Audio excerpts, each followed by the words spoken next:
Bonjour la famille, j'espère que vous allez bien. Dans cette vidéo, je voulais vous partager une petite expérience que j'ai eu à faire. Il faut voir. Vous voyez les épis de maïs derrière moi? Ok, je vais vous montrer comment avoir ce genre de résultat là. Avec zéro engrais les amis. Zéro engrais chimique. Je vais vous montrer l'astuce pour pouvoir obtenir ce genre de résultats. Regardez. Vous voyez les épis de maïs? Vous voyez les épis? Et il faut regarder aussi la verdure du maïs qui est ici. Vous voyez? Très vert. Ok, je vais vous montrer maintenant comment avoir ce genre de résultats là de votre côté ou bien dans votre ferme où vous faites la culture du maïs. Ok, donc pour ne pas rater ça, restez scotché jusqu'à la fin de cette vidéo et on se voit après le générique.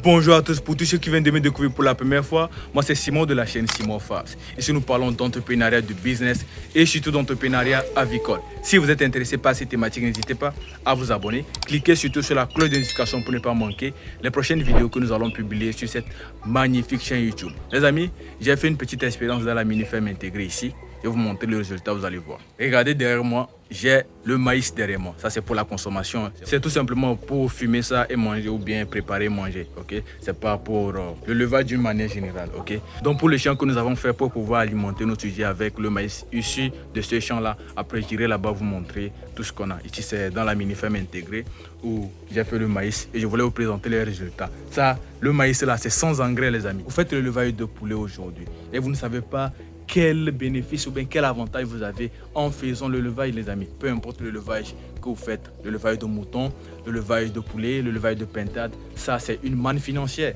que plusieurs personnes négligent. Et je vais vous expliquer dans cette vidéo pour que vous compreniez. Pour avoir ce résultat là, je n'ai même pas utilisé d'engrais. Les amis, regardez. Regardez les puits de maïs. Il faut regarder la verdure même du maïs. Ceux qui sont dans l'agriculture peuvent vous dire, quand vous obtenez ce genre de résultat, ça veut dire que le maïs va vraiment donner un bon résultat. Mais si vous avez des feuilles qui sont un peu jaunâtres, ça veut dire que ce n'est pas du tout bien. Okay? Donc pour avoir ce genre de résultats, j'ai utilisé une petite technique dont je essaie de vous parler dans plusieurs vidéos. Donc restez attentifs et je vais vous montrer l'astuce que j'ai utilisée ici et j'ai eu ce genre de résultats. Le maïs n'est même pas encore à maturité, hein, mais il faut regarder déjà la formation des épis de maïs. Okay? Vous pouvez voir même sur certaines branches, on a deux épis qui sont bien formés. Donc en gros, comment avoir ce genre de résultats sans utiliser d'engrais? Je vais vous montrer maintenant l'astuce. Regardez avec moi, vous voyez? Regardez. Vous voyez? Vous voyez? Qu'est-ce que vous voyez? Regardez encore. Ok? Regardez.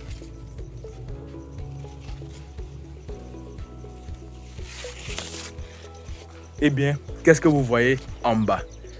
On a mis les fientes de poulet les amis. Je essaie de vous parler des avantages de l'utilisation des fientes de poulet dans votre agriculture. Que ce soit dans le maraîchage ou bien dans les cultures comme ça, comme le maïs. Vous pouvez utiliser l'engrais organique qui est ici, les fientes de poulet. Ou bien les déjections issues de votre élevage. Que ce soit le levage de porc, le levage de mouton, le levage de poulet, de pintade les amis. Ces fientes là, c'est un engrais organique et vous pouvez l'utiliser pour fertiliser vos terres. Ici, on n'avait jamais cultivé quelque chose, hein, et c'est une première expérience ici.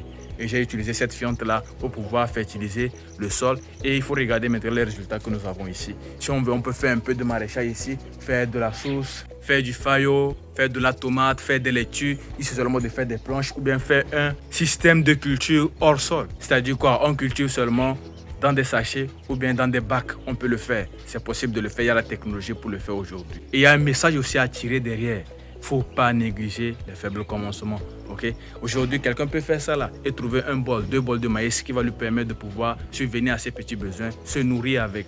Okay? Les gens sont là que je n'ai pas des hectares, je n'ai pas de terres pour pouvoir cultiver. Vous pouvez le faire un peu. Après avoir enlevé ça là, vous faites la culture de tomates. Après, vous faites la culture de laitue. Ainsi de suite, ok? Sur un petit espace, vous faites. Donc, il ne faut pas négliger les petits commencements. Vous avez vu Simon Farms au début de son aventure. Je n'avais rien du tout. Et au fur et à mesure, on essaie de grandir. Cela ne veut pas dire que Simon Farms, c'est quelqu'un qui a des millions, des hectares et tout. Non. Moi, je suis à mon petit niveau. Hein. Il y a beaucoup qui viennent me consulter, qui ont des hectares, que ce sont des grands frères. Mais ils prennent de mes conseils parce que moi, je fais beaucoup d'expérience. Je vais aussi au contact de plusieurs personnes pour acquérir de leurs connaissances. Et c'est ce que je viens partager avec vous sur la chaîne YouTube. toute prétention mise de côté, je suis la seule personne aujourd'hui qui vous permet de pouvoir avoir le maximum d'informations sur plusieurs domaines, sur une seule chaîne YouTube. D'autres sont spécifiques sur certains domaines. Moi, j'essaie un peu de diversifier, de vous montrer mon expérience personnelle. Et je pense que c'est pour cela que vous êtes abonné à cette chaîne YouTube. Ok? Donc, si vous appréciez mon contenu, essayez de le vulgariser, partagez le contenu. Essayez aussi de donner vos avis en commentaire, parce que c'est ça qui nous permet de grandir. Ce n'est pas seulement ce que moi je partage qui est la chose à prendre en considération. D'autres peuvent avoir des expériences qui peuvent venir partager en commentaire et ça va nous servir à nous tous. Ok? Faut pas hésiter à laisser des commentaires au bas des vidéos. Donc j'ai décidé de faire cette vidéo comme ça, tout simplement pour discuter avec vous comme des amis, des potes, pour vous montrer l'expérience que j'ai eue ici. Donc vous allez voir que le champ de maïs est un peu grand. Vous allez voir. Voilà. J'ai fait ça jusqu'ici même. Dans tout ça là, ce n'est que le maïs. Ce n'est que le maïs, vous voyez. Ok. Et on a conçu le bâtiment des poulets qui est ici. Après, je vous avais parlé d'un autre projet qui est de construire un second bâtiment pour intégrer d'autres types de levage. Je vous ai déjà parlé d'un autre bâtiment que j'ai. C'est là-bas, vous avez vu l'incubateur, là où j'ai fait le démarrage et tout. Ça, c'est un petit bâtiment aussi là-bas. Donc, c'est pas que j'ai quelque chose d'extraordinaire. Je fais mon petit nombre de chemins. Mon bâtiment capacité maximum, c'est 500 sujets que je peux prendre dans mon bâtiment. Ok? Donc, vous voyez. D'autres ont des bâtiments de 1000 sujets, 2000 sujets, 5. Moi, j'ai réparti mon petit bâtiment. Je n'ai que des reproducteurs actuellement. Et après, j'ai les poussins que je démarre, je revends.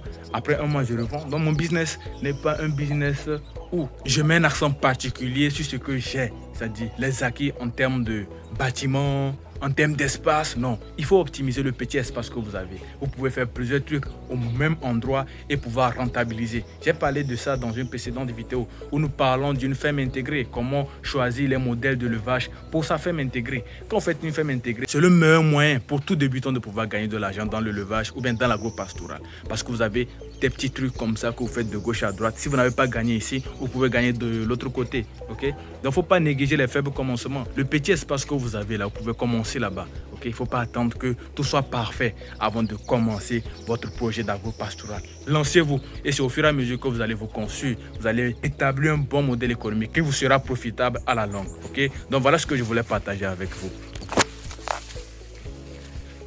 Donc, si vous avez apprécié la vidéo, ne la gardez pas pour vous seul. Il faut la partager au plus grand nombre parce que ça peut permettre aussi à d'autres éleveurs de s'inspirer de ce que je viens de faire comme vidéo.